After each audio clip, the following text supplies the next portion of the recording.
कि जिस तरीके से आदि शंकराचार्य जी ने देश को धार्मिक और आध्यात्मिक चेतना से युक्त किया, उसी तरीके से अनेक नवाचारों के जरिए चाहे मन की बात हो या पूरे देश को एकता के सूत्र में बांधने के प्रयास हो, पूर्वोत्तर से भारत जुड़े कैसे, पर्वत से भारत जुड़े कैसे, मरुस्थल से मजबूती देश को मिले कैसे, ऐसे सब नवाचार प्रधानमंत्री जी मोदी जी ने किया।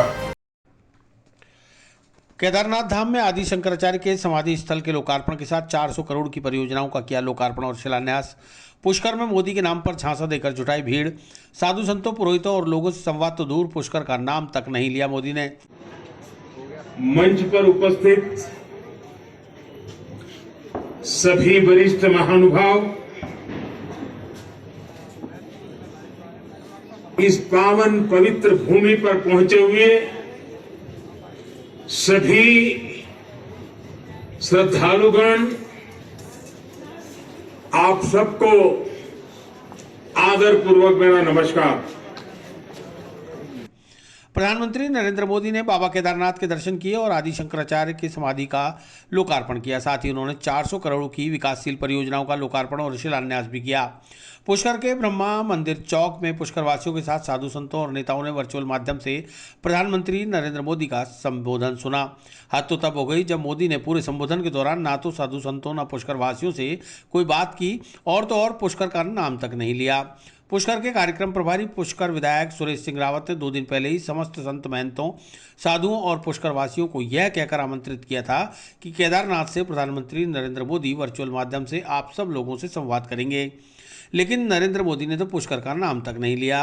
इस अवसर पर भाजपा प्रदेश अध्यक्ष डॉक्टर सतीश पूनिया, अजमेर सांसद भागीरथ चौधरी, पुष्कर विधायक सुरेश सिंह रावत, अजमेर उत्तर विधायक वासुदेव देवनानी, दक्षिण विधायक अनिता बघेल, नागौर के पूर्व सांसद CR चौधरी, भाजपा प्रदेश उपाध्यक्ष माधुराम चौधरी, अजमेर देहात भाजपा जिलाध्यक्ष देवीशंकर भूतला, नसराबाद विधायक रामस्वरूप लांबा, पूर्व प्रदेश महामंत्री वीरम देव सिंह, अजमेर नगर निगम उप महापौर नीरज जैन, पुष्कर नगर पालिका अध्यक्ष कमल पाठक सहित कई नेता मौजूद रहे। पीएम मोदी शुक्रवार को केदारनाथ धाम पहुंचे। उन्होंने गर्भगृह में करीब 15 मिनट तक पूजन किया, फिर मंदिर की परिक्रमा की। इसके बाद आदि गुरु शंकराचार्य के हाल ही में बने समाधि स्थल पर शंकराचार्य की प्रतिमा का अनावरण किया। ये प्रतिमा 12 फुट लंबी और 35 टन वजनी है। केदारनाथ धाम पहुंचकर बाघंबर वस्त्र चढ़ाए। यहाँ उन्होंने षोडशो पूजन किया। दूध, दही, मधु आदि चीजों से बाबा केदारनाथ की पूजा की गई। केदारनाथ धाम में पीएम ने कई प्रोजेक्ट्स का शिलान्यास और लोकार्पण भी किया। इस दौरान उत्तराखंड के पूर्व मुख्यमंत्री तीरथ सिंह रावत और मौजूदा मुख्यमंत्री पुष्कर सिंह धामी भी उनके साथ मौजूद रहे। जैसा अभी आपने देखा, पवित्र केदारनाथ की भूमि से विश्व के सबसे लोकप्रिय नेता, दुनिया के सबसे बड़े लोकतंत्र के यशस्वी प्रधानमंत्री नरेंद्र मोदी जी ने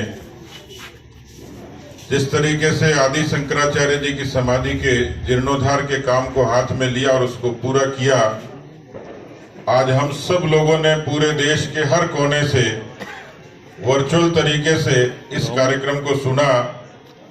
पवित्र पावन तीर्थराज पुष्कर की इस भूमि पर आज के इस गरिमापूर्ण कार्यक्रम में हम सब के बीच में उपस्थित हमारे पूज्य संतगण, भारतीय जनता पार्टी के जिलाध्यक्ष देवीशंकर जी, विधायक हमारे सुरेश जी, अनिता जी, देवनानी जी, हमारे सांसद भागीरथ जी, हमारे पूर्व सांसद और पूर्व केंद्रीय मंत्री CR चौधरी साहब, भाई वीरम जी, माधोराम जी।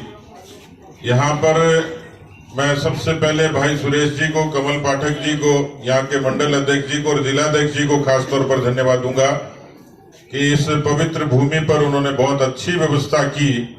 और जैसा हमने देखा कि जिस तरीके से लोगों ने महसूस किया कि जिस तरीके से आदि शंकराचार्य जी ने देश को धार्मिक और आध्यात्मिक चेतना से युक्त किया, उसी तरीके से अनेक नवाचारों के जरिए चाहे मन की बात हो या पूरे देश को एकता के सूत्र में बांधने के प्रयास हो, पूर्वोत्तर से भारत जुड़े कैसे, पर्वत से भारत जुड़े कैसे, मरुस्थल से मजबूती देश को मिले कैसे, ऐसे सब नवाचार प्रधानमंत्री जी मोदी जी ने किया।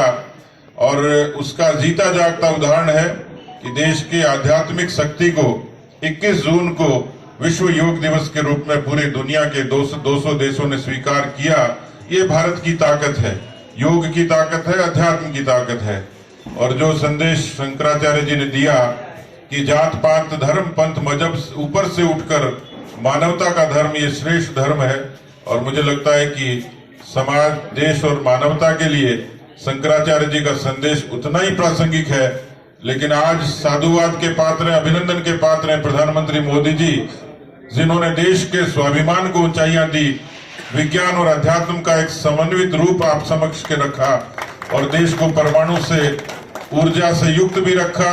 बुनियादी विकास को जो गति दी, बहुत सामान्य चीजें थी, जनधन का खाता, उज्ज्वला, आवास, आयुष्मान जो आगाज किया है, मुझे पूरा भरोसा है कि ये शताब्दी भारत की शताब्दी होगी और भारत आरोग्य से युक्त होकर, और इस दीपावली के अवसर पर जो संकल्प प्रधानमंत्री जी ने दिखाया और दिया कि दीपावली के इस पावन पर्व पर आज खासतौर पर रामा श्यामा के दिन पूरे जैसे राजस्थान के लोग भी आज इस पवित्र भूमि के दर्शन करने आ रहे हैं।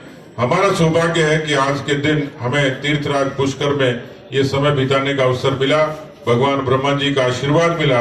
आप सबके जीवन के यश की कामना करता हूं। बहुत बहुत धन्यवाद। पुष्कर की इस धरती पर प्रधानमंत्री जी के आह्वान को, प्रधानमंत्री जी के संबोधन को पूरे राजस्थान ने और पूरे देश ने सुना है। केदारनाथ जी की इस पवित्र भूमि से प्रधानमंत्री की गूंज और खास तौर पर शंकराचार्य जी की समाधि का जीर्णोद्धार और उसके बाद शंकराचार्य जी के जन्म स्थान से लेकर शंकराचार्य जी के प्रवास के जितने स्थान थे, हम सौभाग्यशाली हैं कि देश की एकता और अखंडता को मूर्त रूप देने वाले ऐसे हमारी संत शक्ति के पुरोधा आदि भगवान शंकराचार्य जी पुष्कर पधारे और राजस्थान को ये सौभाग्य मिला कि हमने केदारनाथ की भूमि से प्रधानमंत्री जी का संबोधन जीवंत रूप से सुना। आप सब जानते हैं कि भारत की धरती सनातन परंपरा की धरती, और किसी कालखंड में इस धरती पर जिस तरीके से देश के अध्यात्म पर, संस्कृति पर, इतिहास पर आक्रमण हुआ, लेकिन भारत एक बार फिर से खड़ा हुआ। और आज जिस तरीके से प्रधानमंत्री जी देश में चाहे नवाचार के जरिए, चाहे अपनी धार्मिक और सांस्कृतिक आस्था के जरिए जो प्रतिबद्धता जाहिर की और जो जन जागरण का काम हाथ में लिया, उसी का नतीजा है कि आज पूरे देश में एक आध्यात्मिक चेतना का जागरण हुआ है। प्रधानमंत्री जी ने देश के अध्यात्म को, देश के इतिहास को, संस्कृति को, विरासत को इस रूप में प्रस्तुत किया है कि दुनिया भारत के उस अध्यात्म की ताकत को अब मानने और समझने लगी है।